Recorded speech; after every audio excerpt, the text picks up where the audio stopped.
సాగల ధైర్యం వీడు దొంగ దొరల భరతం పడతాడు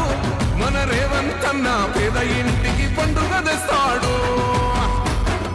సోనియమ్మ దివెనతోని రాహులన్న సైనికుడయ్యి పెద్ద కొడుకై యుద్ధం చెయ్య సిద్ధమాయే రేవంత్ అన్న మూడు రంగుల జెండా పట్టి సింగమోలే కదిలినాడు ఒక్కరో కాంగ్రెస్ సూర్యుడు మన రేవంత్ అన్న నిగ్గదీసి అడిగే మొరగాడు